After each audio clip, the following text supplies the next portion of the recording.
ভোটদানের জন্য আমার কাছে কিছু একটি প্যাকেজ পাঠানো হবে, ব্যালট ফর্ম পাঠানো হবে এবং তার সাথে ঘোষণা কী কী থাকবে এখানটা আমাদের দেখা যাচ্ছে। 1 নাম্বার স্লাইডের মধ্যে 1 নাম্বার ধাপে আমরা দেখতে পাচ্ছি সবার আগে আমাদের কাছে একটি ব্যালট খাম আসবে, তার সাথে একটি নির্দেশনাবলী থাকবে, এটার সাথে একটি ঘোষণাপত্র থাকবে, একটি ব্যালট পেপার থাকবে এবং সর্বোপরি একটি আমরা দেখতে পাচ্ছি হলুদ খাম, যেটি দিয়ে আমরা বাংলাদেশে প্রেরণের জন্য একটি ফিরতি খাম থাকবে।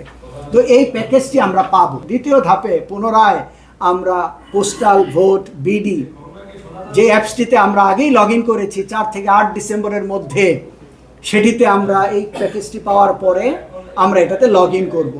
ভোটদানের জন্য অবশ্যই আপনি আগেই করে ফেললে হবে না, যেদিন পেলেন ওদিনই করে ফেললেন তা হবে না। নির্বাচন কমিশন কর্তৃক ঘোষিত তারিখের পর, এবং এটি অবশ্যই এখানে বলে দেওয়া আছে যে প্রতীক বরাদ্দের পর থেকে আমাদের এই ভোট প্রক্রিয়াটি সম্পন্ন করতে হবে। ডাবল ধামাকা অফার, ওয়ালটন ট্যাবলেট পাওয়া যাচ্ছে নতুন ছাড়কৃত মূল্যে।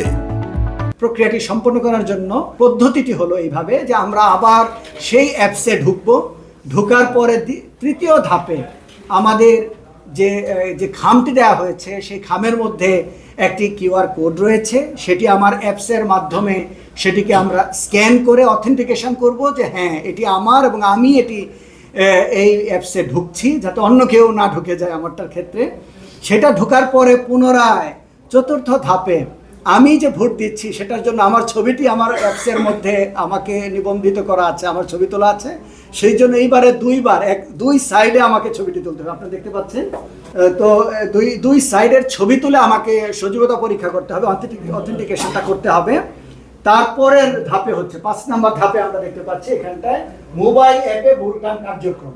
ভোটদানের ক্ষেত্রে প্রার্থী এবং তার যে প্রতীক, এই জিনিসটি আমরা দেখে আমরা যে প্রার্থী এবং প্রতীকে আমরা ভোট দিব সেখানে টিক চিহ্ন দিতে হবে। একের অধিক যদি টিক চিহ্ন দেওয়া হয় তাহলে কিন্তু এই ভোটটি অকার্যকর হবে। ভোটদানটি ব্যালট পেপারে ভোট দেওয়ার পর টিক চিহ্ন দেওয়ার পর ব্যালটের যে খামটি রয়েছে, সাদা একটি খাম রয়েছে, সেই খামে ব্যালটটি ঢুকাতে হবে।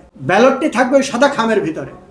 তারপরে এই সাদা খাম এবং সাথে ঘোষণাপত্র, পরের ধাপে আমাদের লেখা আছে এখানটায় যে সাদা খাম এবং ঘোষণাপত্র।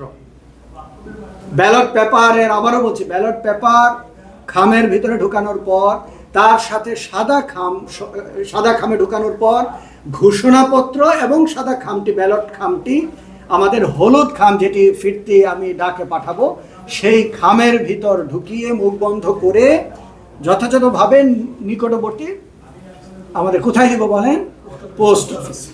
ভোটার আইডির সাথে আমার পাসপোর্টের কোনো মিল নেই।